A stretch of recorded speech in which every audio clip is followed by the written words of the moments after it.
Olá, todo mundo se conectando ainda.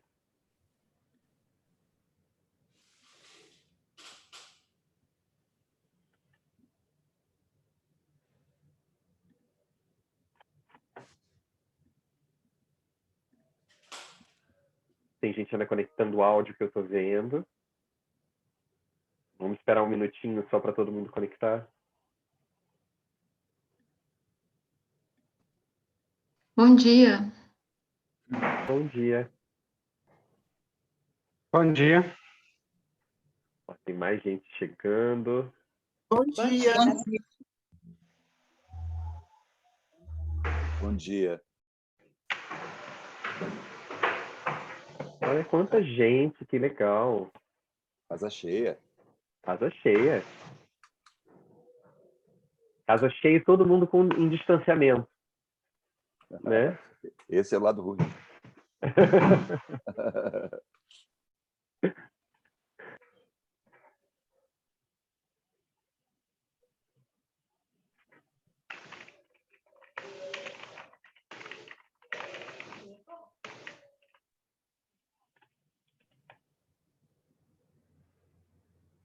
Então, Gustavo, estamos prontos? Posso começar? Ó, tem mais gente entrando ainda, pô. Deixa eu só dar mais um minutinho, de repente, que tem gente, ó, não para de entrar. Que bom ver tantos rostos aqui nas caixinhas ainda. Parece uma coisa bem mineiro. Vocês têm aquela cultura, não? É daqueles caixinhas de coisas de cultura. Eu estou pensando que Zoom é uma invenção dos mineiros. Bom dia, pessoal, tudo bem? Meu nome é Sueli Xavier, sou presidente do conselho, me apresentando aqui para vocês nesse momento. Atrasei um pouquinho, mas eu cheguei em tempo, né?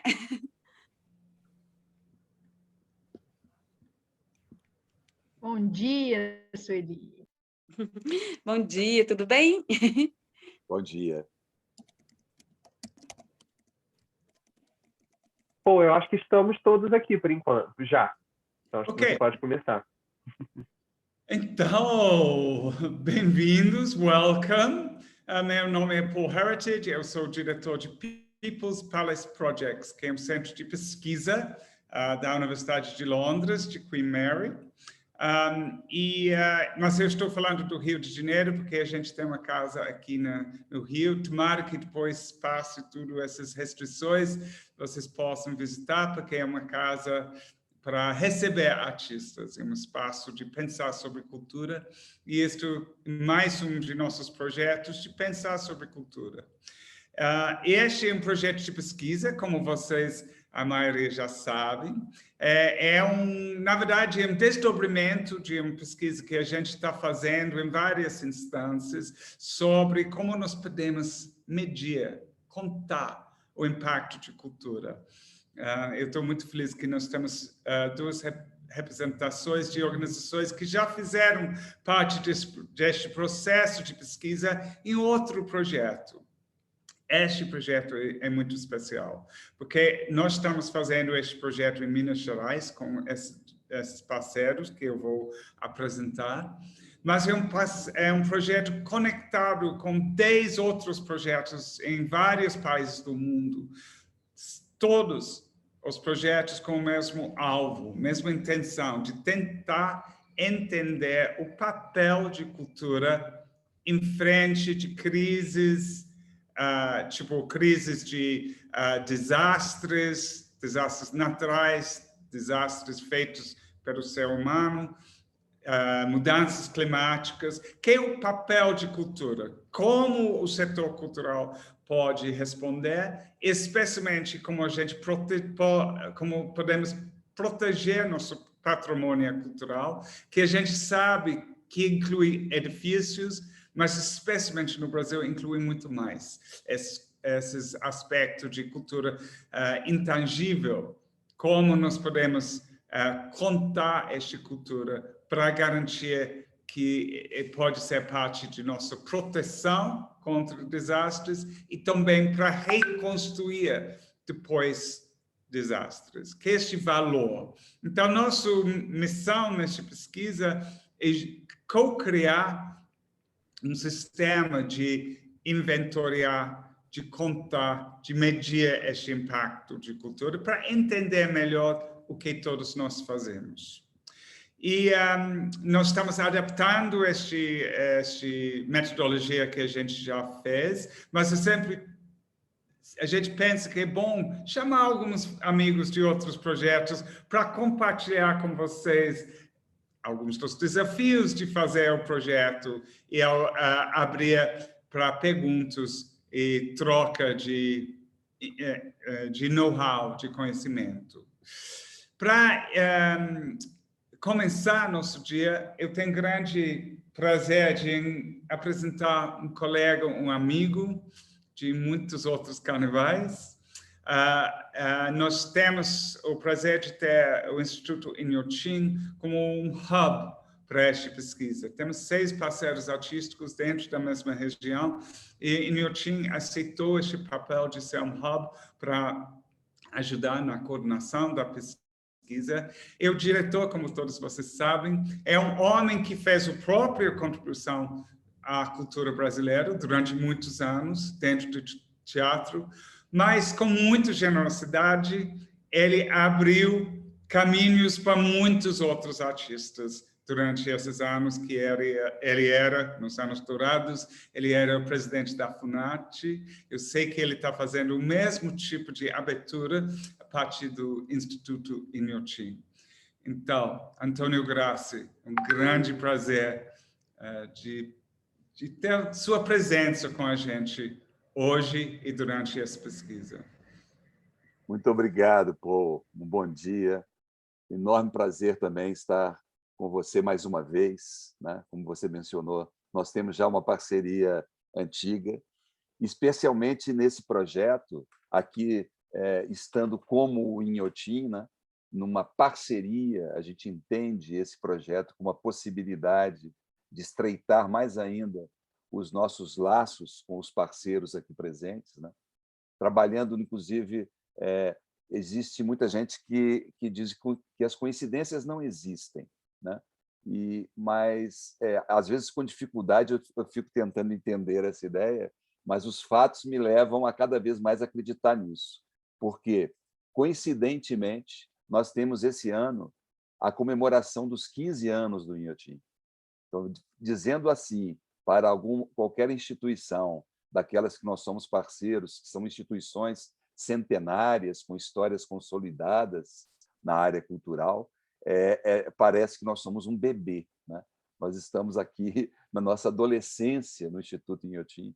E, para comemorar esses 15 anos, nós tínhamos trabalhado um conceito, Paul, que é exatamente essa oportunidade desse projeto, fez com que essa celebração se desse de uma maneira até mais profunda. Nós estamos trabalhando na ideia de termos aqui entre nós a possibilidade de trabalhar, de atuar mesmo com um olhar para dentro, um olhar para a nossa história, um olhar para a nossa relação com essa região que nós estamos inseridos, né?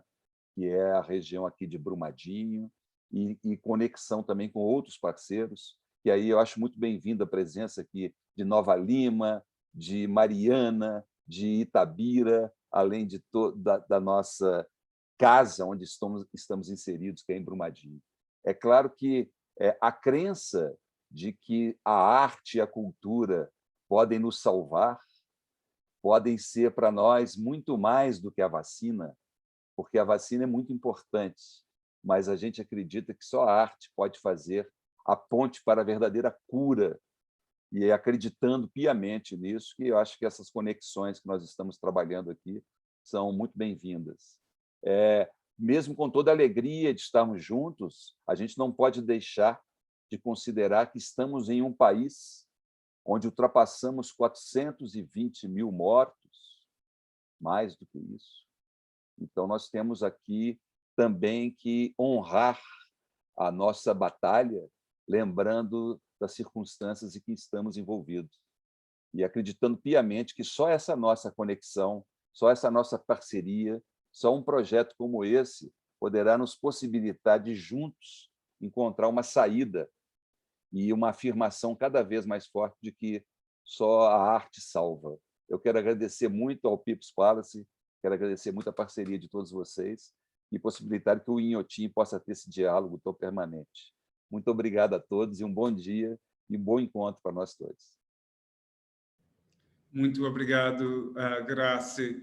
E eu sei que eu estou muito feliz e com muita esperança quando a gente faz um evento assim, Grace, e a gente tem 60 pessoas que querem juntar para conversar, para trocar ideias sobre tudo que a gente está fazendo. E eu sei que todo mundo que está aqui hoje já são amigos dos parceiros. Então, eu não vou, a gente não vai passar muito tempo explicando sobre cada parceiro. Vamos colocar os nomes no chat. Se você quer saber mais sobre os detalhes do trabalho, envia alguma coisa para a gente vai informar, vai ter os sites. Mas hoje, para começar com os nossos parceiros, a gente convidou cada um deles de fazer uma declaração, como o Gustavo falou. Eu gosto de declarações. Eu sou um homem de manifestos. Eu gosto de cartas, manifestos, declarações. E tomara que uma das coisas que a gente possa produzir durante este ano junto é uma carta de intenções. Pode ser manifesto ou declaração. Então, este é o nosso primeiro rascunho de um documento que a gente quer produzir ao longo deste ano. E claro que esta é uma coisa que nós vamos co-construir no processo da pesquisa. Então, vou chamar uma pessoa de cada organização, dos 6 organizações, e cada um vai ler esta declaração. Vamos sentir o peso dessas palavras juntos. Para iniciar, como Grace falou, nós temos centenários aqui, a gente tem organizações com muitas raízes, e você vai ver. Para começar, nós temos a banda São Sebastião de Brumadinho e Renata Vilaça.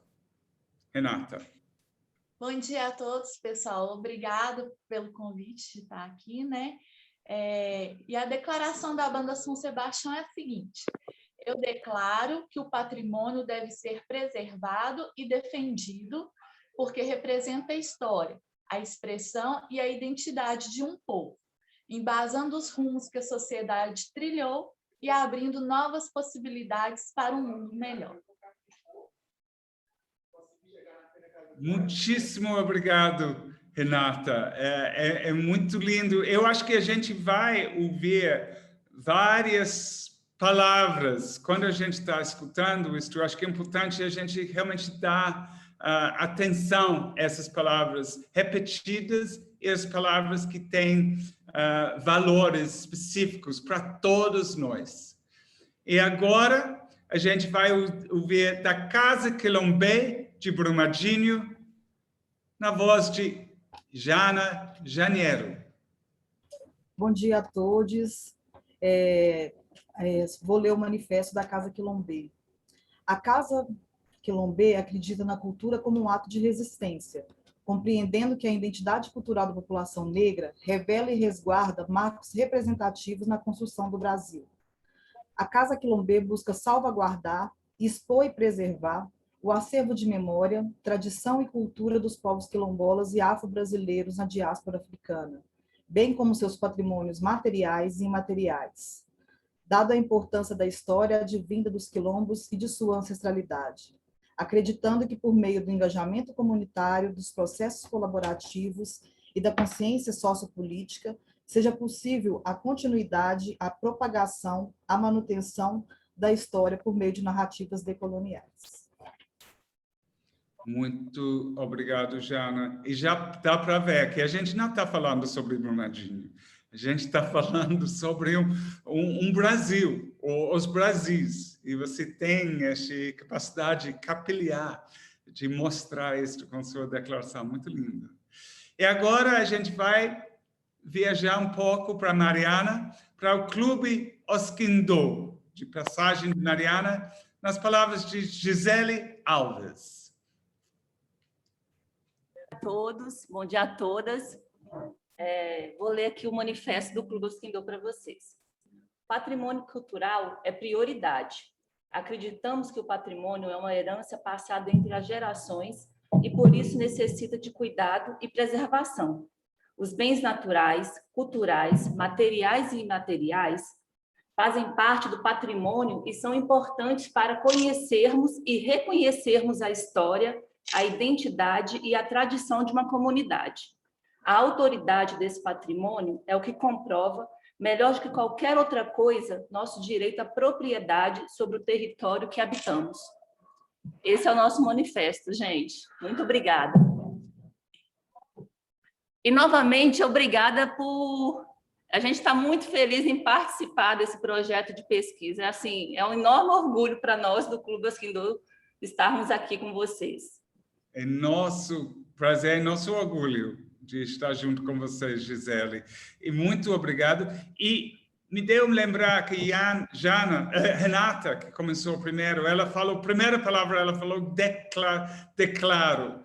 Este é tão importante de ouvir vocês declarando. Eu acredito muito nisso. E também uma lembrança, quando a gente faz declaração assim, é para uma coisa que não existe, mas de um sonho que a gente quer que seja de verdade. Tem um semente dentro, mas é uma coisa que a gente quer que existe. E no ato de declarar, de alguma maneira, eu acho que nasce a ideia. Então, muito bonito ouvir vocês. Agora, a gente vai para Nova Lima. Não, desculpa, Itabira. Porque a gente vai para a Fundação Cultural Carlos Drummond de Andrade e com a fala agora Jaqueline Veloso. Bom dia, gente. É um prazer estar falando aqui com vocês. Nós entendemos que o patrimônio cultural está diretamente ligado com a história de um determinado grupo de pessoas, está conectado com suas vivências, valores e principalmente a sua identidade. É nele que está o legado que herdamos de nossos antepassados e é através dele que também podemos transmitir as nossas memórias, fazeres e expressões culturais às gerações futuras.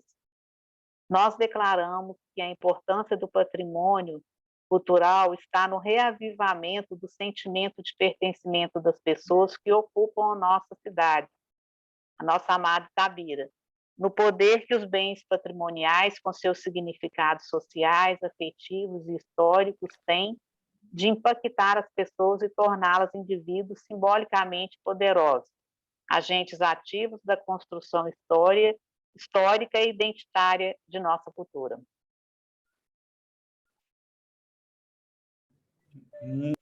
Muito obrigado, Jaqueline. Pertencimento é uma palavra forte, não? Especialmente no momento que o Graci falou que é difícil quando todos nós estamos isolados de ainda sentir aquele pertencimento. Por isso a cultura é tão importante. E você é corajosa, Jaqueline, quando você tem o nome de Carlos Drummond atrás de você, de saber que você tem o poder de usar essas palavras fortes. É muita responsabilidade também. Obrigado a vocês. Agora a gente vai ao teatro, porque a gente tem, junto nessa banda, nós temos grupo de teatro atrás do Pamo, de Nova Lima também. A Miriam Nassif. Miriam, com você. Bom dia, pessoal. Uma alegria estar aqui com vocês, viu? Então, vamos lá. Em homenagem ao Paul, eu vou começar com a nossa declaração. Declaramos que a criação e manutenção de um patrimônio cultural é, para nós, um chamado à compreensão do exercício da coletividade e da garantia de se constituir como um povo, com suas características e habilidades preservadas. O grupo e a Casa Cultural Atrás do Pano acredita na importância de colaborar com o protagonismo das comunidades e seus afazeres. Muito bom mesmo. Essa palavra, a última palavra, fazeres, é um ato de fazer, de sonhar, de conceitualizar e tudo, mas de fazer, de verdade. Isto que eu sinto em todos os seus grupos. E a gente vai terminar estas pequenas apresentações que eu estou gostando demais de ouvir. A gente vai voltar agora para Inhotim. E Laura Pimenta. Laura. Bom dia, Paul, bom dia a todos e todas. Estou aqui com essa missão meio difícil de falar depois de tantas declarações tão fortes. Então, vou trazer um pouco, né, da declaração que nós fizemos, bem sucinta, mas que a gente acredita, né, com palavras que pontuam o que a gente entende por patrimônio, né? Então, história, cultura, arte, tradição, oralidade, pessoas, práticas, ideias, recriação. Para nós, do Instituto Inhotim, tais palavras formam um composto primordial do que entendemos como patrimônio. Sua preservação e perpetuação trazem elementos do passado, do presente e do futuro, e permitem que a sociedade se reconheça, se recrie e, mais do que tudo, resista. Mais uma vez, aquela palavra que passa a bola, resistir. Isso é fundamental para nós. Eu gostaria, antes de passar ao de Leandro, de agradecer a presença de todos os nossos convidados. Estou gostando muito de ouvir, de ver, de ler no chat. Eu não vou mencionar todos, mas é muito bom de ver os secretários que está junto com a gente, porque a gente sabe quanto este projeto tem tudo a ver com a política pública, com as responsabilidades de todos nós, de organizações civis, artísticas e também do poder público, das agências públicas. E também de professores de escolas e outros artistas. Bem-vindos a todos. E eu gostaria de passar agora para Leandro Variatti, que é nosso professor de economia, que durante mais que 10 anos era o economista do Ministério de Cultura, durante a mesma época que Grassi estava na FUNAT. E ele é responsável por um grande programa dentro do Ministério de Cultura, que era Observatórios de Cultura. Agora, ele juntou com o People's Palace Project, com a equipe dele, para inventar uma coisa muito mais delicado de envolver os próprios artistas nessa contagem, nessa observação e valorização da cultura. Leandro, pode explicar um pouco sobre o nosso processo? Obrigado, Paul. É um prazer enorme estar aqui com vocês, pessoal. Especialmente, já queria começar, eu sei que isso já foi bastante falado, mas agradecendo novamente Banda São Sebastião, Clube Osquindô, Casa Quilombê, Grupo Atrás do Pano, a Fundação Carlos Drummond de Andrade e o nosso grande parceiro Inhotim, por toparem integrar esse processo de cocriação. Porque isso é algo fundamental na produção de um conhecimento real, de um conhecimento útil e de um conhecimento sofisticado, no sentido de que esse conhecimento ele realmente é vivo. Ele sai da instância do observador para uma instância de produção coletiva de conhecimento. E é sobre isso que esse projeto trata. Como produzir conhecimento coletivo sobre a contribuição da arte e da cultura para o desenvolvimento econômico. E o desenvolvimento econômico é algo muito complexo. É algo que eternamente, é um conceito que eternamente se reconstrói, porque eternamente as sociedades avançam para novos conceitos sobre desenvolvimento econômico. E eu, Paul, todo o nosso grupo nesse projeto e em diversos trabalhos que a gente faz, a gente realmente acredita que arte e cultura são elementos centrais para o desenvolvimento de uma nação, para o desenvolvimento de uma cidade, para o desenvolvimento de um grupo social e, por que não dizer, para o desenvolvimento global. Eu, como economista, já peço desculpas pela pobreza das minhas ideias como economista diante de um grupo que lida, trabalha e exerce sensibilidade todos os dias, mas eu acredito que existem formas de contar uma história do desenvolvimento econômico que são mais sofisticadas do que simplesmente falar em emprego e renda. E eu acho que talvez dessa questão que parece muito simples, nasceu um projeto tão sofisticado, tão complexo e tão importante como esse, que Paul e eu construímos com diversos parceiros, ao longo dos últimos 5 anos. A nossa pergunta original, e eu acho que agora o Gustavo pode colocar o nosso PowerPoint, eu não sei se está rolando, eu não estou vendo, Gustavo, obrigado. A nossa pergunta original nesse projeto, gente, é basicamente tentar contar uma história sobre desenvolvimento econômico, a partir da importância da cultura e do valor cultural para esse desenvolvimento. Eu falava antes sobre uma ideia muito forte que as sociedades têm de que o PIB e a geração de emprego são a instância última do que a gente espera como sociedade para a nossa economia. A história desse projeto é tentar tratar isso de maneira um pouco diferente. Por isso, eu e o Paul nos juntamos, ele vindo da arte, da cultura e eu vindo da economia, para tentar contar uma história diferente sobre como cultura e arte influenciam o desenvolvimento econômico. E nossa questão original era como fazer isso numa linguagem que esse grupo de economistas que muitas vezes tomam decisões sobre nossas vidas pudessem entender, esse grupo mais limitado.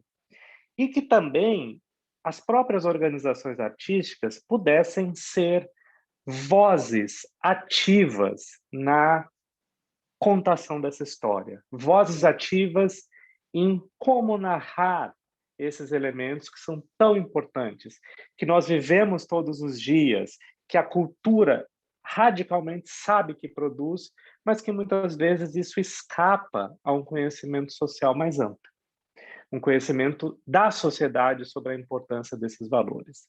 Daí nasce o projeto Valores, Relative Values, e o projeto Raízes de Resiliência, que é esse projeto que nós temos o privilégio de executar com nossos parceiros em Minas Gerais.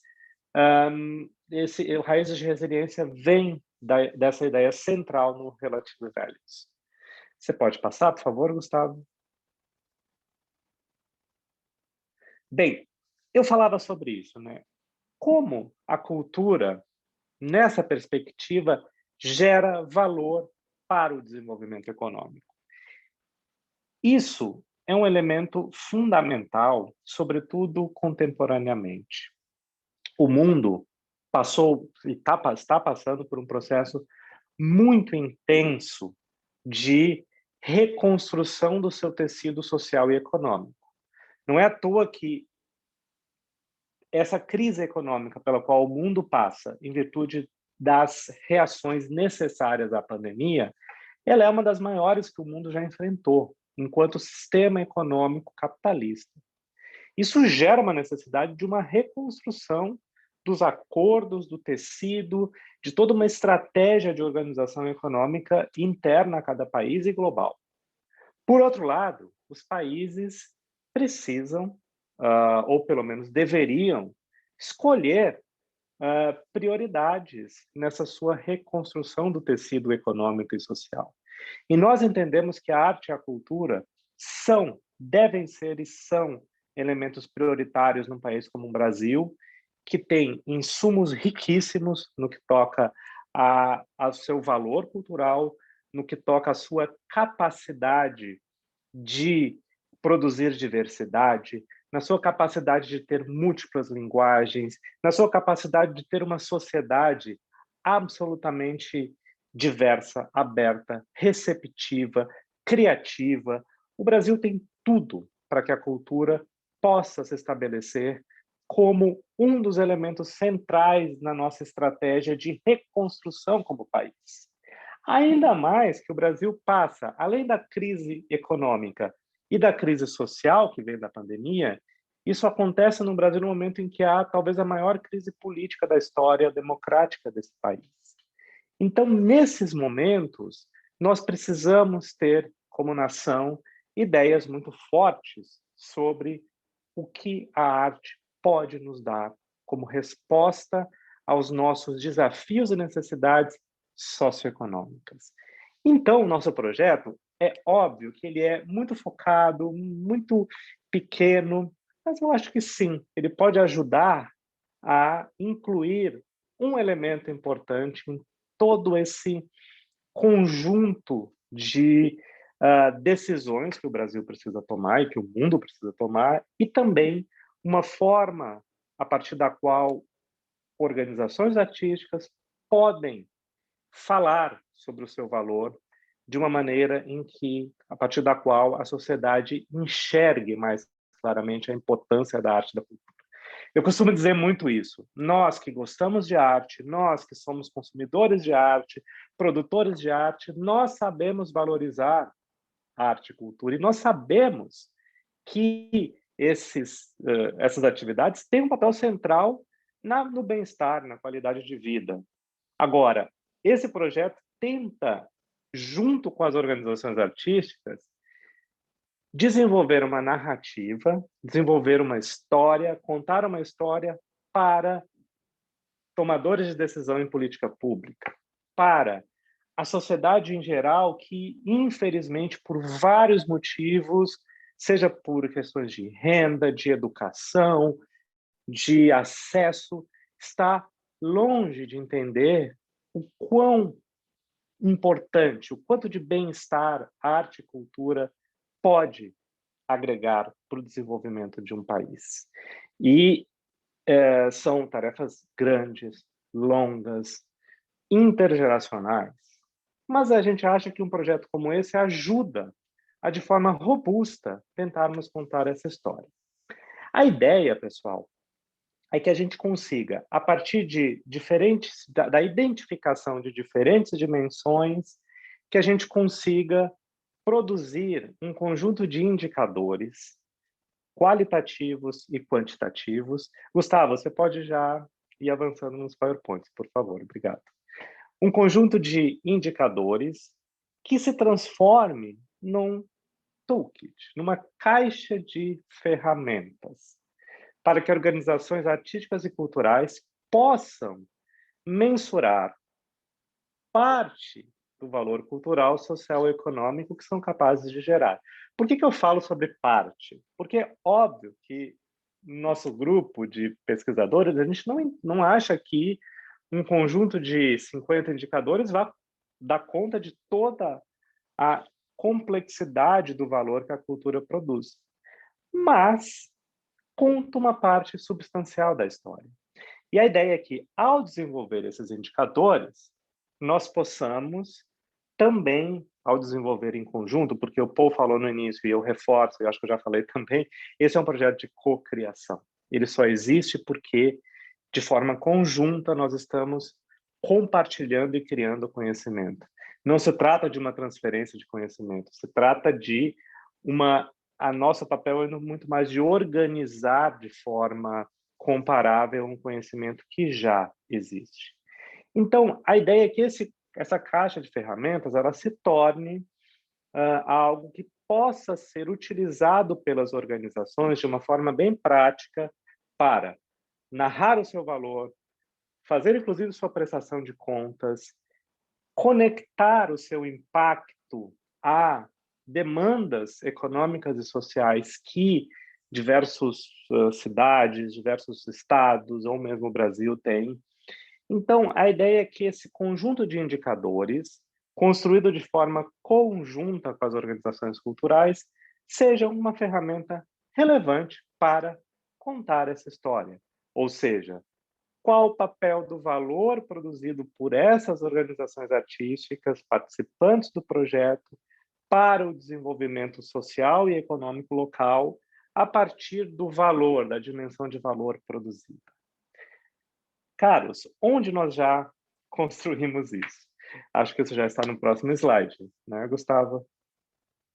Perfeito. Você pode passar, por favor? Exatamente, muito obrigado. Nós começamos esse projeto em 2016, com 4 organizações, a Agência de Redes para a Juventude, o Centro de Artes da Maré, o Battersea Art Center em London e o Contact Center em Manchester, na Inglaterra. E esse projeto foi belíssimo porque ele contou com a generosidade desses 4 parceiros, um deles, a agência, está aqui representada hoje pela Verusca, para que nós pudéssemos, enfim, dar o primeiro passo nesse projeto absolutamente inovador, que a gente não sabia muito bem aonde ia chegar, a gente tinha ideias, mas esses 4 parceiros foram definitivos para que a gente transformasse as ideias desse conjunto de indicadores, que é um conjunto de quase 50 indicadores, 50 dimensões, as ideias desses indicadores se transformassem em um projeto que desse informações práticas. E nós ficamos muito felizes com os resultados, vamos falar mais sobre isso. E isso nos motivou a pensar o seguinte, olha, devemos dar uma escala maior para esse projeto. E ao termos essa confiança de que seria fantástico a gente dar escala, nós encontramos um parceiro fantástico que apostou nessa pequena loucura que foi ampliar esse projeto. De um projeto de pesquisa acadêmico bastante curto para um projeto de uma grande dimensão, com a generosidade de permitir que a gente desse escala para esse projeto para todo o Brasil. Esse parceiro é o Itaú Cultural. Eu não consigo ver se nossos colegas do Itaú Cultural estão presentes aqui, mas nós fizemos, então, o projeto Relative Values 3, desculpa, eu pulei o 2, mas já vou voltar lá, junto com o Rumos Itaú Cultural. E esse projeto, ele iniciou aplicando a mesma metodologia em 5 projetos do programa Rumos, e eu já posso adiantar que estamos ampliando isso para mais 20 projetos do programa Rumos, o que vai nos permitir, está nos permitindo trabalhar numa escala nacional, com diferentes linguagens, com diferentes formas de participação artística. Gustavo, se você puder voltar para o Relative Values 2, eu quero contar também rapidamente a história dele. Nós, após iniciarmos esse programa de conferir escala, nós aplicamos a mesma metodologia num grupo fascinante e, ao mesmo tempo, absolutamente imprevisível, o que foi maravilhoso, que foi aplicar a mesma metodologia com 40 jovens realizadores de arte, cultura, de distintas regiões de periferia do Rio de Janeiro. E nós aplicamos esse projeto numa microescala, com esses produtores culturais, e foi um processo lindo de construção, de criação, de tentar dar usabilidade ao conjunto de indicadores, de inclusive aprender coisas novas.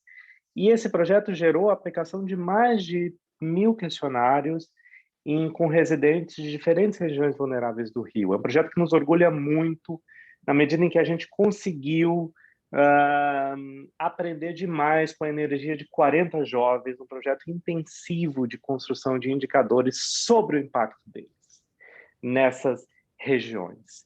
Gente, eu estou falando... Gustavo, por favor, você pode ir para a próxima... Leandro, claro, pô. Eu acho que este seria um bom momento que você apresentou de chamar nossos amigos desses outros projetos para falar sobre as experiências deles e para que a gente possa abrir o espaço depois para as pessoas fazerem as perguntas. E talvez você pode, quando eles estão apresentando, você pode juntar para fazer respostas a partir da metodologia. Podemos fazer assim? Claro, pô, acho fantástico, acho ideal. Eu só vou, antes disso, só rapidamente, porque como a gente tem muita gente que está chegando agora e ouve a primeira vez sobre o projeto, eu queria indicar, está no próximo slide, Gustavo, por favor, eu queria indicar o site culturalvalue.org. Para quem quiser, todos esses relatórios estão disponíveis no site, quais são os indicadores trabalhados, os dados que nós produzimos. Então, assim, eu não entrei em detalhes, já me alonguei demais, mas então, quem ficou com alguma dúvida específica sobre o que eu falei, acesse o site. Pô, maravilhosa ideia. Passo para você para a gente chamar os parceiros. Thiago já colocou no chat. Então, nós temos este momento o Leandro falou sobre a complexidade e profundidade de cultura brasileira. Onde melhor, fora de Minas Gerais em si, claro, do que o Crato, do Cariri Cearense, de convidar nossos amigos de Crato, o Grupo Ninho. Samira, eu estou tão feliz que você está com a gente, porque você realmente entrou neste projeto exatamente como nossos parceiros de Minas estão entrando, não sabendo o que você ia fazer, mas vocês abraçaram o projeto e vocês produziram este relatório lindo. Como foi para vocês? Bom dia a todo mundo. É uma alegria imensa, pô, assim, a gente recebeu o convite, a gente está bem lotado, quem está fazendo aí os projetos da Aldir Blanc sabe como os grupos de teatro estão nesse momento no Brasil, assim, a gente está, enfim, num momento de criação, apesar desse momento triste que a gente vem passando, mas o grupo está bem voltado para os trabalhos internos e a gente não podia deixar de vir aqui compartilhar essa experiência. Eu sou Samia Ramalho, do Grupo União de Teatro, aqui do Crato, no Cariri Cearense, bem longe de Minas, mas a gente também tem um afeto bem grande por essa terra, assim, nos acolheu muito. E aí a gente realizou essa pesquisa em 2018, finalzinho de 2018 para início de 2019, porque a gente estava dentro do Rumo Musical Cultural. E aí também o projeto fazia uma circulação nacional com o espetáculo Poeira, onde a gente também, além do espetáculo, levávamos mestres aqui do Cariri para uma troca de saberes com outros mestres e mestras dos locais que a gente ia, né? Região Norte, lá no Pará, região Centro-Oeste, em Brasília, enfim, Sul. Então, a gente foi fazendo toda essa troca.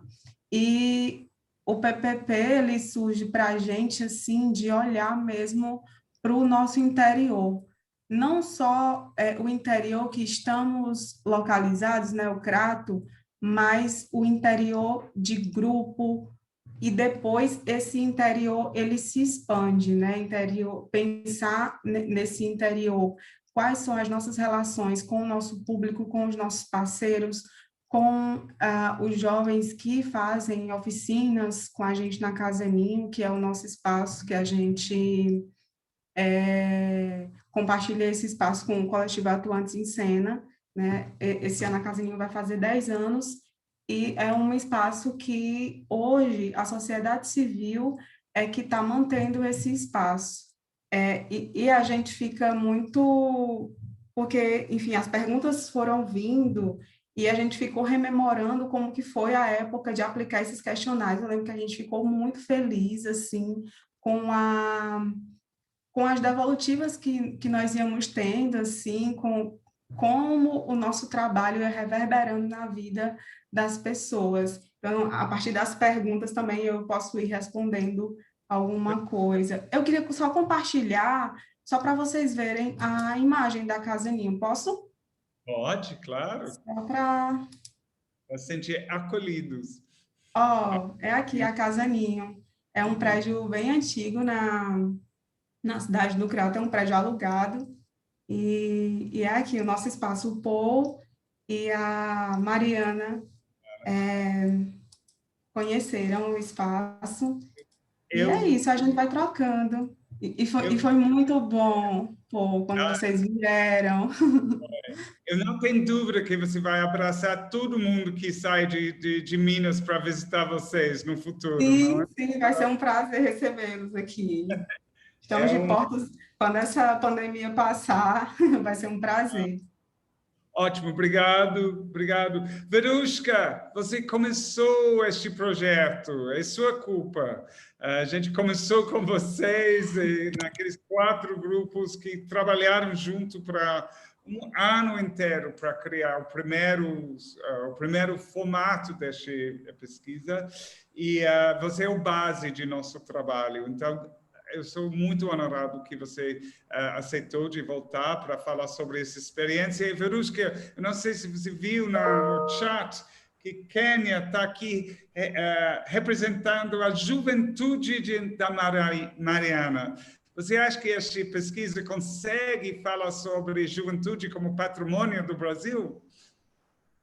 Oi, Paul, bom dia, gente. Nossa, eu estou aqui, vários gatilhos, ouvindo todo mundo e relembrando do nosso desafio, que foi em 2016 implementar esse projeto piloto, né? A gente fez aqui no Rio junto com Redes da Maré, que, né, tem uma ação muito importante no território da Maré, aqui no Rio de Janeiro, e tinha uma diversidade, né, entre as duas instituições, que a agência ela não tem um espaço físico, não tinha, agora a gente tem, um espaço físico dentro dos territórios, e a Maré tinha esse espaço físico.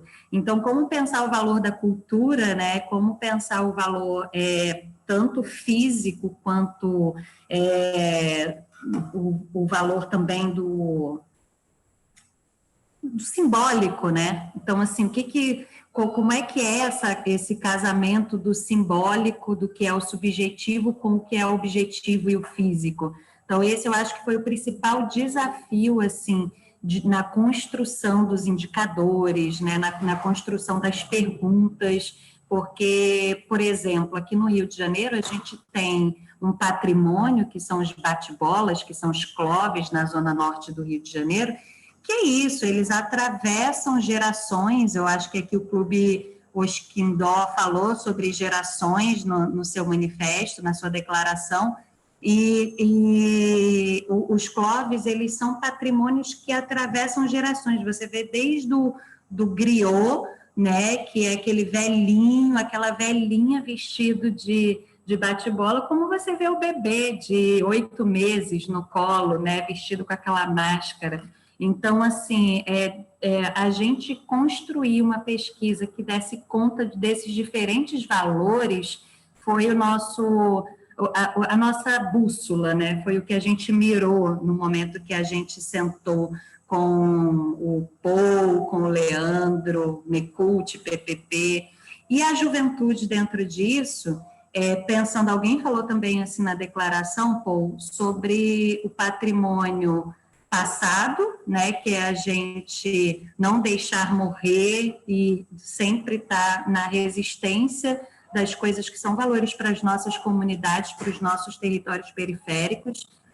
O presente, então, assim, isso tem batido bastante agora no momento de pandemia, que valor cultural é esse no nosso presente, como que o desafio da cultura, né, nesse momento é gigante, principalmente se tratando do nosso país, Brasil, onde a gente tem desde governos que não estão valorizando, e o futuro, né? Então, como que isso também foi interessante conversar com a juventude, para eu não me alongar tanto, a gente teve 2 recortes na agência, que foram jovens, bem jovens, que não estavam, né, muitos não tinham nunca acessado teatro, né, nunca tinham ido no cinema, a relação com a biblioteca, uma relação ainda muito confusa, e a gente foi nos jovens líderes também.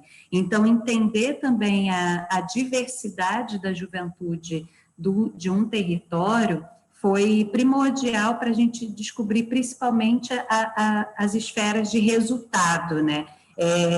Teve um desafio de adaptar para a linguagem, né? Assim, como que tem muitas coisas, por exemplo, daquelas perguntas básicas de um questionário sobre gênero. Muitos jovens na periferia do Rio de Janeiro nem compreendem ainda, né, a diversidade de gênero, como que isso é narrado. Então, a gente teve que pensar, e quando o Paul fala que foi o desafio, a gente teve que pensar em cada detalhe, desde a construção dos indicadores, o que fazia sentido para as instituições, desde como aplicar, né, treinar uma equipe, talvez tenha espaço para falar isso daqui a pouco, mas, assim, a juventude para a gente foi, como na agência é o nosso principal público, nos deu muitas respostas, né? Nos deu muitos caminhos, muitas possibilidades de olhar para aquilo, né? O que valoriza, o que está fazendo, né? O funk,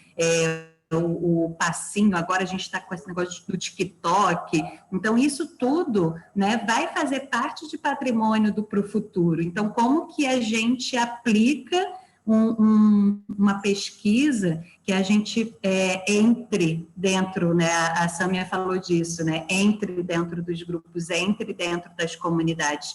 Então, acho que para começar é por aí, Paul. Obrigada pela oportunidade.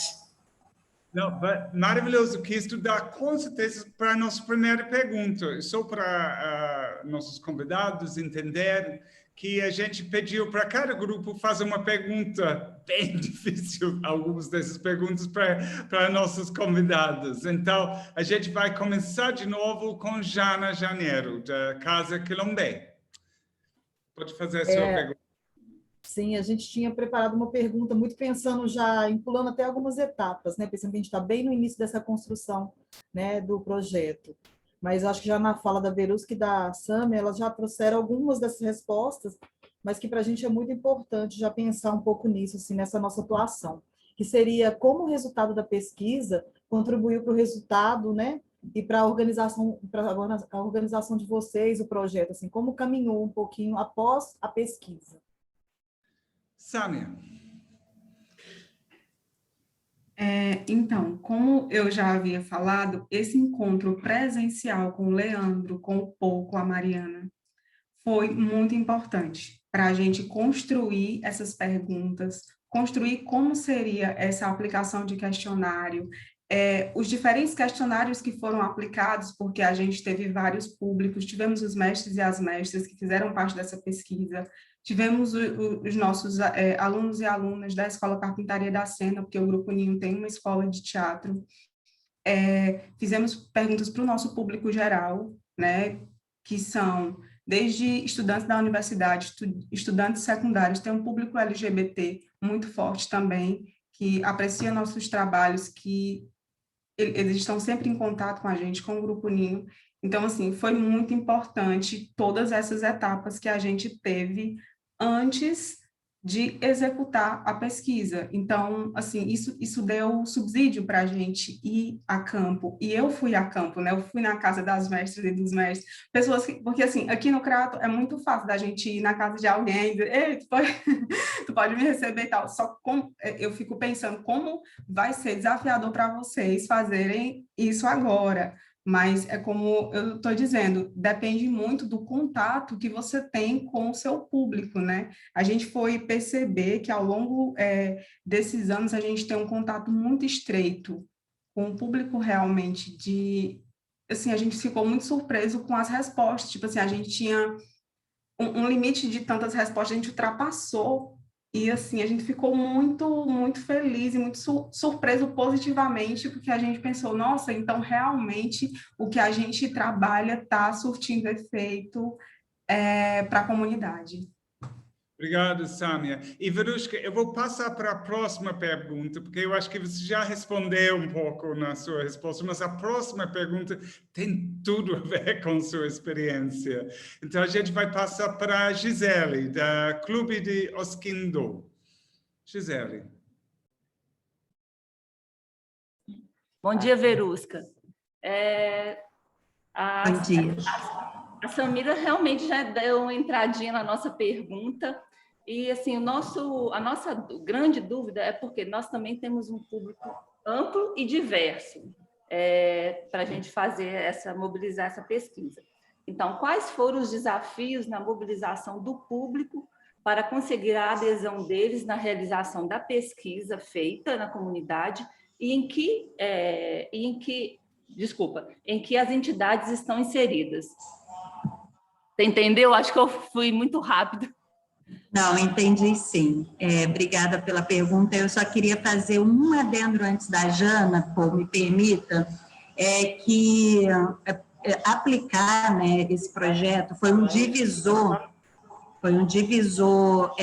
dentro do processo da Agência de Rede para a Juventude, porque antes a gente trabalhava muito com os dados secundários, né, dos territórios onde a gente atuava.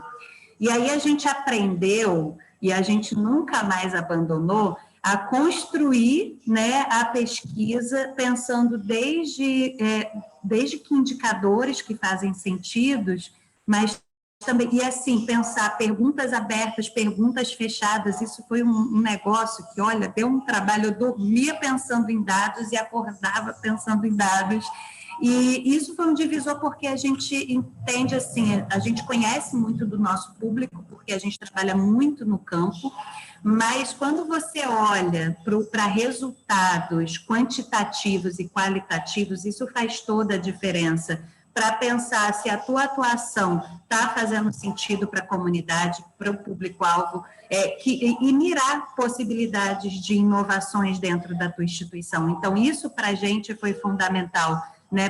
Nós somos uma organização de artistas, mas nós trabalhamos com ação social, com empreendedorismo.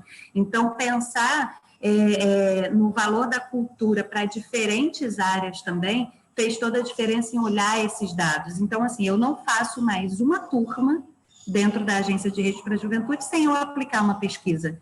Eu termino um processo, eu realizo uma pesquisa. O Paul, a gente teve uma reunião recente e ele falou, ai, que bom que a agência agora gosta de fazer pesquisa. A gente não gosta, a gente ama, porque, de fato, traz possibilidades para a gente, né, da gente enxergar, de fato, o território. E indo para a pergunta do Clube Oskindó, a gente tinha 4 territórios diferentes dentro da nossa pesquisa. Isso foi um desafio, porque a gente estava desde de favelas em regiões ricas do Rio, né? A favela da Rocinha, por exemplo, é uma das maiores favelas, e ela está situada numa região, né, que é uma região que a gente chama da Zona Sul, aqui, que é onde tem um poder aquisitivo alto, e a gente estava em territórios Zona Norte e Zona Oeste, que são os territórios, desculpa, é que tem um som que parou aqui bem na porta e que vai ficar aí atravessando mentalmente vocês. E aí, Zona Norte e Zona Oeste são os territórios dos menores IDHs, né? São as favelas com baixa institucionalidade de projetos sociais, então os projetos eles ainda são bastante na mão de coletivos, de grupos, instituições de médias e grandes relevâncias não estão, em sua maioria, nesses territórios. E aí, a gente teve que pensar em diferentes formas de mobilização, né? Como que a gente comunica a pesquisa, como que a gente atrai, né, o jovem para fazer essa pesquisa, que tipo de narrativa a gente vai dizer para esse grupo, para que é essa pesquisa, né? Quando você deixa claro para o que é a pesquisa e que tipo de benefícios a instituição pode conquistar para trazer para aquela comunidade a partir dessa pesquisa, foi um pouco o nosso horizonte. Nós tivemos uma facilidade na mobilização porque foram jovens que já estavam no nosso radar de atuação. Então, isso facilitou muito, né? A gente já tinha jovens que tinham passado pela agência, mesmo em anos anteriores, e jovens que estavam. Então, a gente não teve a dificuldade de chegar nos quase 100 questionários, mas a gente teve uma preocupação de narrar bem o que era aquela pesquisa e para que ela fazia sentido para a agência. Então, se a agência faz sentido para o seu território, a gente está dizendo aqui para vocês que a gente está aplicando uma pesquisa para melhorar, né, a nossa atuação, para melhorar a nossa... Então, isso fez muita diferença no engajamento para os jovens, enfim, participarem para as instituições parceiras também de cada território. Espero que eu tenha respondido. Muito bem, Verushka. Eu acho que a próxima pergunta, Samia, tem problema com esse nome, desde já, de Laura, que tem a ver com essa pergunta. Então, eu gostaria que Laura fizesse e você pode incluir. Laura. Bom, Paul, e Samia, Verushka, a questão... Deixa eu tirar a máscara que fica melhor, né? Senão vocês vão ouvir tudo abafado. Mas a questão, né, que a gente fez é referente à adequação da linguagem, né? Como adequar essa linguagem do questionário para que ela seja acessível a todos aqueles que o receberem, né? Então, assim, no sentido dos diversos públicos, né? Às vezes a gente vai falar com criança, às vezes com idoso, às vezes com... Então, como adequar essa linguagem para que não seja algo que vai excluir, né, as pessoas? Eu lembro que na aplicação, né, dos questionários, e haviam vários questionários, né, havia um questionário para os nossos alunos, para os mestres e para as mestras, para o público que assistia espetáculos na Casa Ninho. Então, a gente fez uns 3 questionários, se eu não me lembro, mas acho que sim. E aí a gente foi adequando.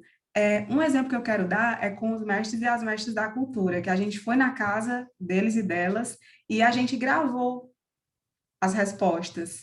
E foi muito, muito rico essa experiência, porque além de, por exemplo, a gente foi na casa de mestre Aldemir, que é um mestre do reizado, e ele, além de responder, ele vinha trazendo toda a narrativa dele e cantava as peças de reizado para a gente.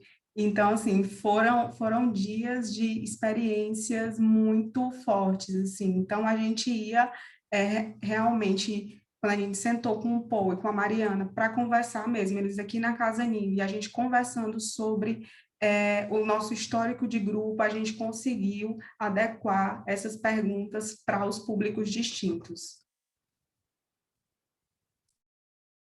Obrigado. Eu me lembro muito bem aqueles visitas às casas. Foi uma educação total para mim. Foi lindo. E, com certeza, aquelas gravações ajudaram eles a entrar no espírito. Verusca, para você, porque foi não somente quando vocês fizeram, mas você estava responsável para o segundo parte do projeto, quando nós juntos treinamos 40 jovens produtores para aplicar as perguntas para os públicos deles. Como foi essa adaptação de linguagem em grande escala? O segundo ano do projeto foi muito interessante mesmo, porque esses 40 jovens, em sua maioria, tinham participado da fase 1 do projeto, do piloto. Eles tinham sido participantes respondendo. Uma coisa que a gente aprendeu muito foi criar, né? Porque, assim, não tem muito para onde fugir com a formalidade da pesquisa, né? Isso era uma coisa que a gente não dá para colocar aulas CRIA, que é uma gíria que está rolando muito agora aqui no Rio de Janeiro, num questionário, aulas, CRIA, não sei o quê. Mas tem espaço para criar asterísticos, né, explicativos. Então, assim, como que a pergunta ela fica ali dentro do padrão formal, apesar de adequar palavras e tal, mas criar tipo um sumário ali, uma explicação meio que, né, dentro de cada pergunta. Isso ajudou muito nesse segundo ano, porque foi uma resistência dos 40 jovens a criarem questionários onde os seus públicos não iam entender. Tipo, Verusca, se eu colocar isso aqui, a pessoa não vai saber. Não vai, né, vai responder qualquer coisa, porque não vai entender. Então, a gente criou muito essa ferramenta explicativa, né, em algumas perguntas. Eu dei o exemplo do gênero, mas às vezes tem que colocar na raça, tem que colocar na pergunta, né, que é uma pergunta aberta. Então, essa questão do asterisco explicativo foi interessante. E também, assim, bater bastante aí com o Leandro Necult, não sei se é que está participando aí já, de adotar algumas palavras, de fato, que são palavras que achar primordial. Isso a gente fez bastante junto com Redes da Maré também, entender palavras que as pessoas compreendam. Mas a questão do asterisco foi uma questão bastante usada nesse segundo ano. Outra coisa foi a forma de aplicação, né? Então, assim, como que vai ser aplicado? Se vai ser aplicado presencialmente, já facilita muito, porque você treina, né, a sua equipe, quem vai aplicar, para estar ali, mesmo que a pessoa que esteja respondendo tenha uma pessoa ali dando um suporte para possíveis dúvidas. Se for virtualmente, de repente vale um card explicativo, um vídeo explicativo, né? Quanto mais didático a gente constrói essa dinâmica da aplicação, melhor o resultado que vem, né? Melhor confiável, porque tem a margem de erro ali dentro do que dos dados que vem.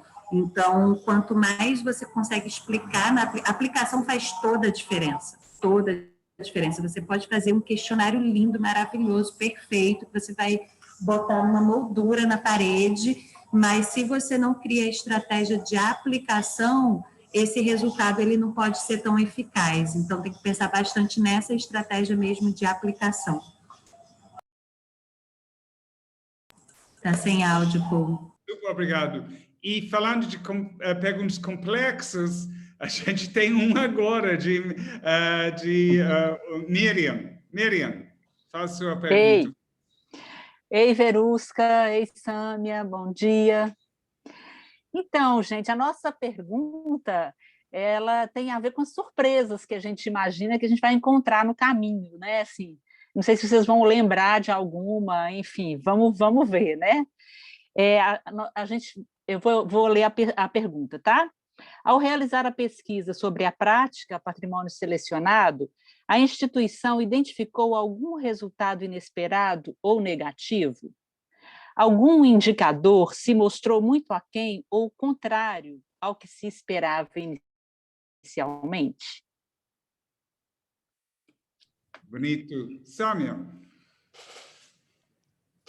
A surpresa que a gente teve foi uma surpresa boa, que a gente meio que dobrou a quantidade de relatórios que a gente tinha que aplicar, assim, o público foi muito generoso e responderam mesmo, e a gente entrando em contato realmente com cada pessoa individualmente. A gente tinha 3 grupos, né, que a gente queria abordar, e eu lembro muito da generosidade. Inclusive, vou só contar um caso que aconteceu, que eu e um outro colega fomos aplicar na casa de mestre Aldenir esse questionário, só que é muito longe, assim, não dá para ir a pé, isso só dá para ir ou de carro e tal, e a gente ficou meio que preso lá na casa dele, porque a gente tinha que ir para a casa de Mestre Maria da Santa. E aí ele pediu para o vizinho dele deixar a gente na casa de Mestre Maria da Santa, assim. Então, é de uma generosidade que essas pessoas recebem a gente nas casas e respondem a esse questionário, e isso só mostrou para a gente o nosso trabalho, né? Que esse resultado veio através do nosso trabalho. Então, só eu estava dando uma olhada, eu ia dizer esses dias nas respostas, e alimenta muito. Eu acho que é uma impulsão, assim, de gás que dá para quem realiza. Tão interessante ouvir você falar, Sâmia, porque eu vi com todas essas organizações e com os jovens produtores do Rio que isto aumentou o diálogo com o público deles. Foi uma outra estratégia de dialogar com as pessoas, em vez de ser uma tarefa. Eu vi isso muito. Verusca, isso foi verdade também, o que Sâmia falou agora, quase o mesmo de um jovem participante no segundo fase do projeto, falou que eu não sabia que eu estava tão bom. Exatamente. Primeiro, esse sotaque da Sâmia, gente, é um alimento para o dia. Muito obrigada por essa mistura, eu amo. Então, a surpresa, assim, né,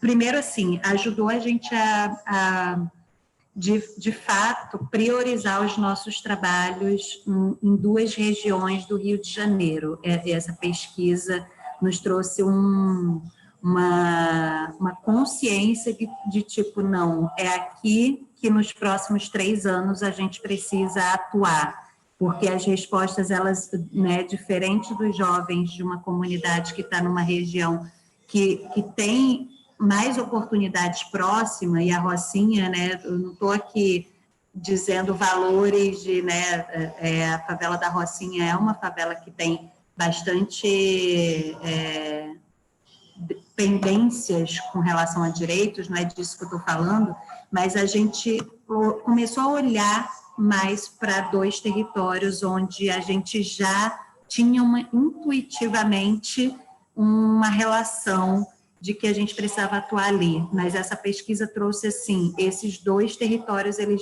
nos próximos 3 anos, eles vão ser prioridade em qualquer frente que a agência abrir, que é a Pavuna e Santa Cruz, que são 2 territórios aqui do Rio de Janeiro, que tem os menores IDHs, é onde tem os maiores índices de violência, né? E violências que não são narradas, então elas são as piores, porque elas nem são vistas, elas acontecem e elas não são vistas. Então, isso foi, assim, uma surpresa para a gente, Miriam, quando a gente olhou para as respostas dos jovens e a gente falou, opa, vamos replanejar aqui os próximos 3 anos e priorizar isso aqui.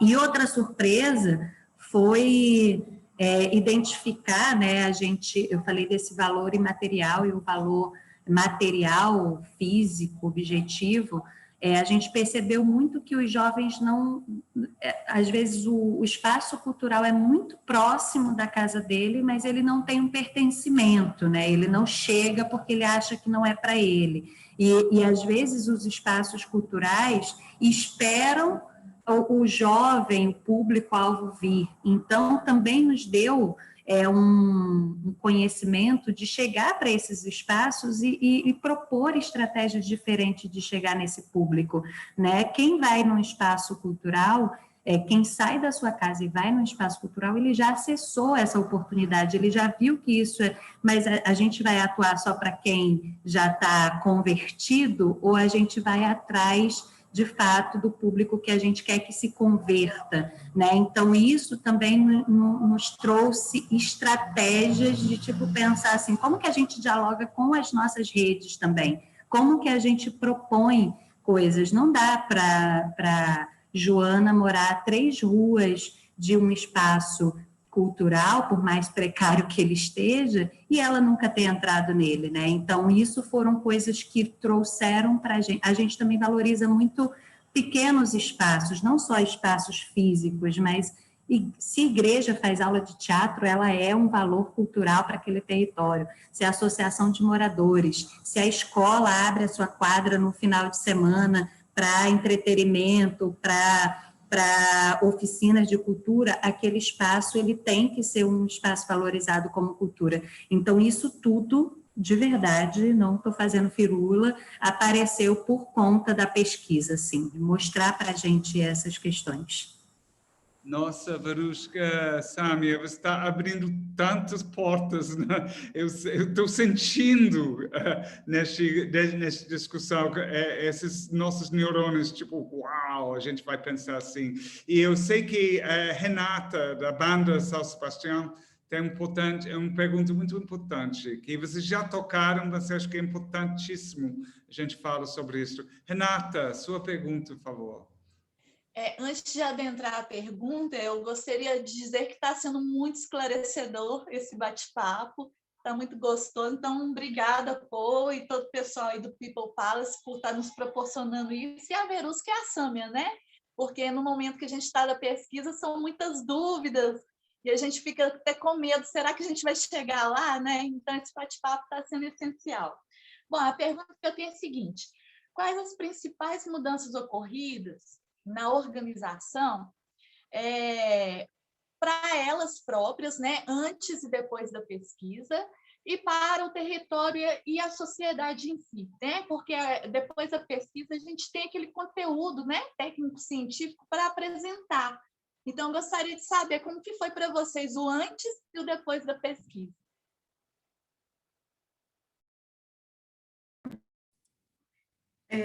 Quando a pesquisa surgiu para a gente, já fazia um tempo que a gente tinha feito nosso planejamento estratégico, já tinha um tempo, assim. E aí, ela fez a gente abrir de novo esse olhar para dentro. E olhar para dentro não só do grupo, mas das pessoas que estavam ali no dia a dia com a gente, ou trabalhando com a gente, ou o nosso público. Então, foi realmente uma oportunidade de cada vez mais interiorizar. E depois da pesquisa, a gente está fazendo também pesquisas com o nosso público. Por exemplo, eles vão assistir um espetáculo na Caseninha e a gente tem uma pesquisazinha de e como foi? Você gostou e tal? A gente tem uma prática desde 2014 de fazer o PQP, que é o Pague Quanto Puder. Então, desde 5 centavos até, enfim, o que a pessoa puder contribuir naquele momento, que a pessoa puder investir em arte. Então, assim, a pesquisa também se juntou cada vez mais, ela veio para fortalecer o nosso trabalho. Oi, Renata.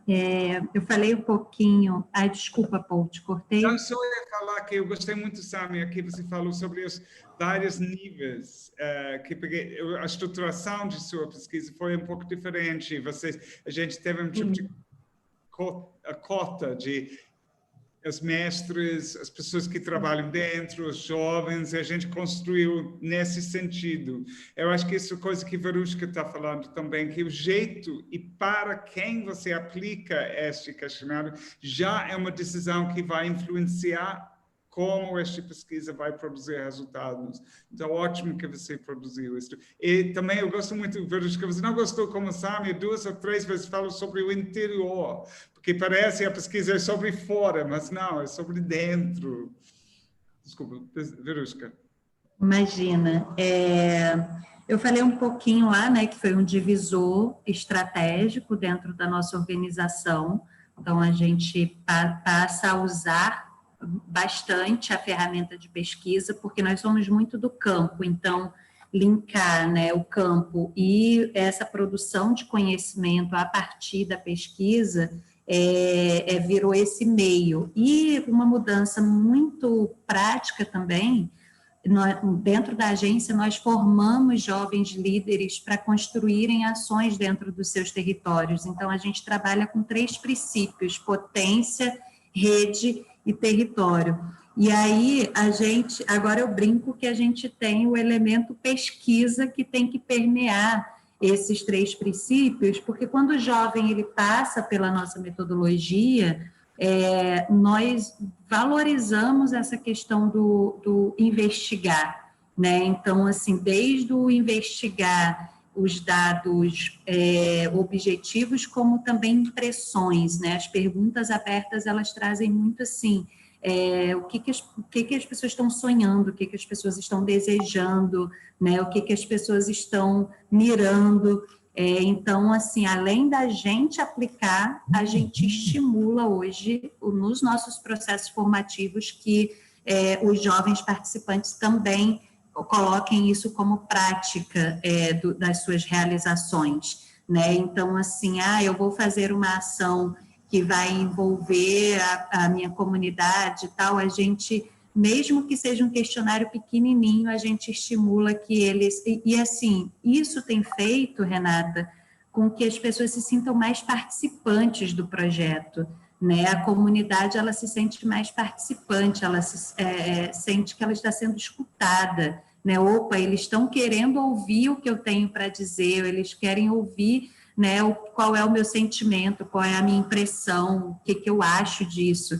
Então, assim, nas comunidades que a gente atua com bastante frequência, os jovens já até sabem, a agência vai aplicar em algum momento uma pesquisa para entender o que a gente está pensando. E aí a gente usa tanto de formulário quanto a qualitativa, né, que é uma que eu amo também, que é reunir pequenos grupos para conversar e ser uma coisa, né, encontro mais participativo.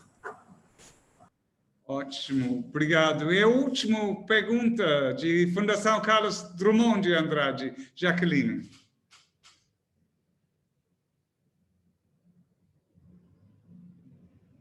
A gente não está ouvindo.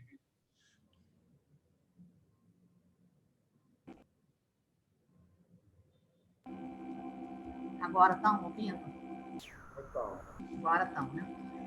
Adorei ouvir os depoimentos aí da Verushka, da Sami, achei muito bacana. E a gente vê, assim, que tem muitas surpresas boas, mas vê que são muitos desafios também, né, para a gente fazer esse mapeamento. Achei muito interessante essa coisa da gente estar passando, o que eu vejo, assim, de resultados que tiveram, que eu imagino que a gente vai ter, é que, assim, o público também começa a se sentir, assim, prestigiado, né? Opa, eles querem saber o que a gente está pensando. A gente está sendo ouvido. Então, acho muito interessante isso. Eu queria saber assim, se onde vocês fizeram, se já existia algum mapeamento cultural, de alguma forma, ou vocês pegaram do zero?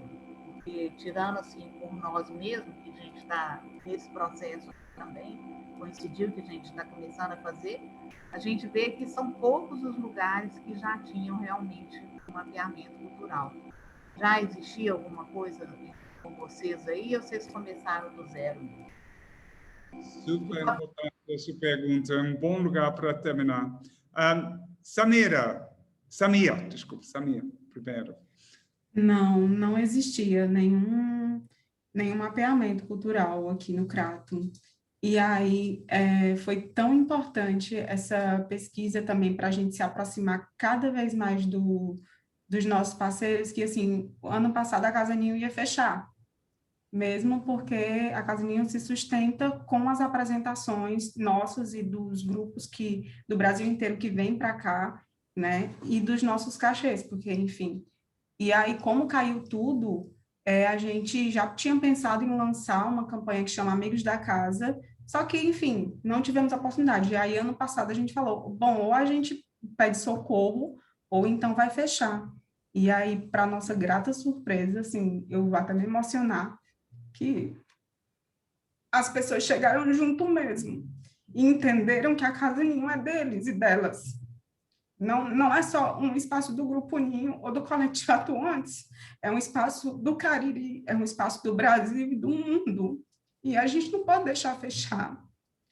E, assim, desculpa, é porque realmente a gente ficou muito surpreso, porque essas pessoas que pagam aluguel, que pagam água, luz, internet, e assim, são pessoas nossas, né? São pessoas que sabem do nosso trabalho. E é isso, assim, desculpa pela emoção, é porque a gente está realmente num tempo muito difícil. E você vê uma pessoa dizendo que a Casa Ninho não pode fechar, porque se a Casa Ninho fechar, significa que outros grupos nem vão ter a oportunidade de abrir.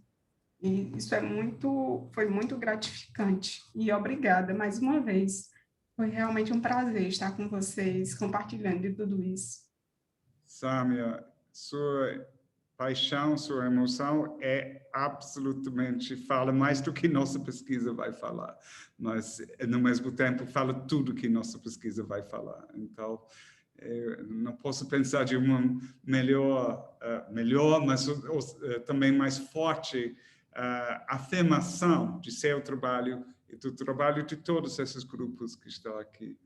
Verusca, você passou por muitas emoções também nesse último ano, não é? E também essa coisa de mapa cultural, na verdade, vocês mais ou menos criaram esse mapa cultural das regiões onde vocês criam, porque realmente não existia. Inclusive, assim, a gente conseguiu influenciar o poder público a pensar esses territórios, né? Então, como que mapear diferentes valores culturais, descentralizando, né? Descentralizando as grandes narrativas também, olhando para os pequenos, olhando para quem está ali resistindo na comunidade. Então, na verdade, a gente estimulou outras instituições a fazerem isso dentro desses territórios, e a gente também foi construindo que a tia que abre o quintal dela para as crianças fazerem arte, sabe? Isso isso tem que entrar no mapeamento, isso representa a cidade do Rio de Janeiro, né? Tanto quanto o espaço físico, que tem uma estrutura de palco, iluminação, né, terraço. Então, foi um pouco assim, o Rio já existiam muitos mapeamentos, né, existem mapeamentos,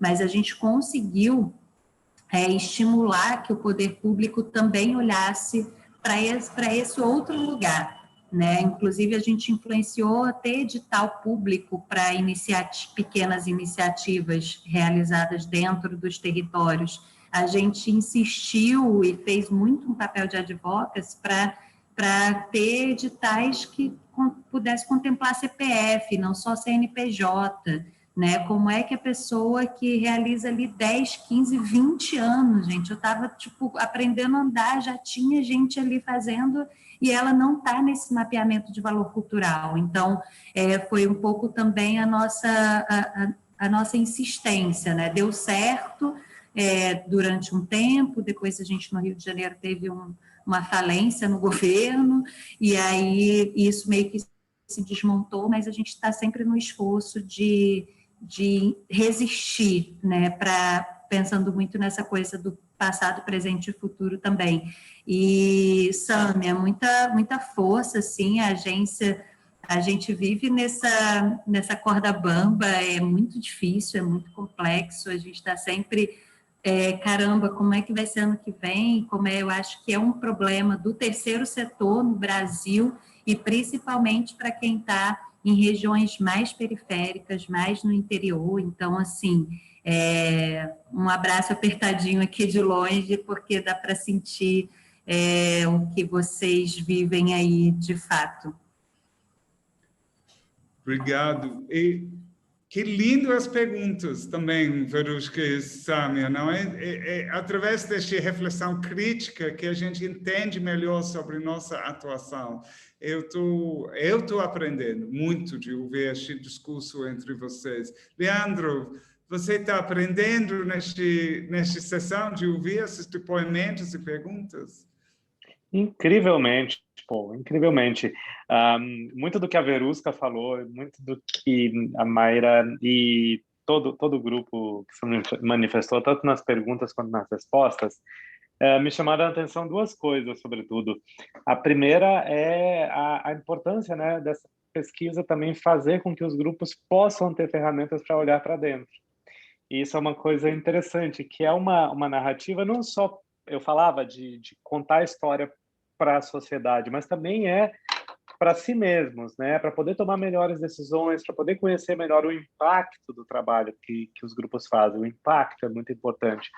E, nossa, fiquei pensando que como seria ótimo ver um gestor público de cultura falando coisas parecidas, assim, dizendo, olha, preciso investir nesse território porque lá eu sei da necessidade. Nós precisamos investir nesse tipo de linguagem que eu sei que é subdimensionada do ponto de vista do que a gente normalmente faz, porque eu sei com base concreta, não é porque me disseram, porque eu fui lá, enxerguei, produzi conhecimento juntos.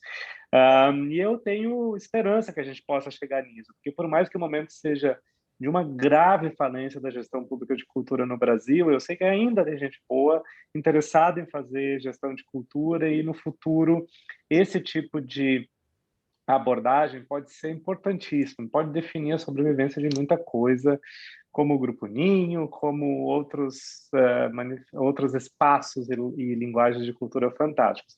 Muito feliz, queria passar o dia inteiro ouvindo. Obrigado, Leandro. Obrigado a todos. Todo mundo fala que Zoom não é bom, que não consegue. Mas olha como a gente conseguiu uma coisa no Zoom que teria sido muito difícil, na verdade, de unir.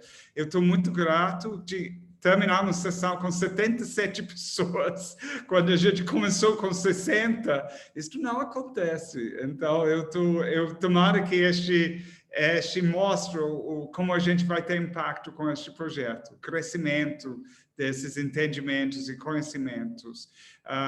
Então, vou respeitar o tempo, porque eu sei que a gente falou que a gente vai terminar mesmo às 11h30, pelo menos no Brasil, e agradecer a equipe que organizou este encontro, e boa sorte a todos nesses tempos tão difíceis, mas isto me fortalece de ter participado neste debate hoje. Obrigado mesmo.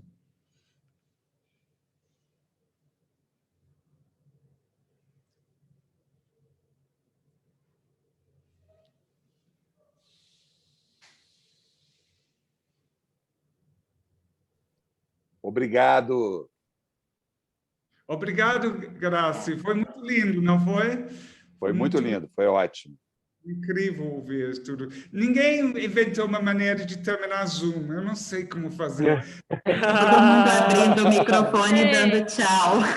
Obrigada, gente. Obrigada. Você disse, Paul. Gente, obrigada. Valeu, gente. Tchau. Obrigada, Tchau, gente. tchau. Até a próxima. Parabéns para vocês. Gratidão. Tchau, gente. Obrigada, parabéns.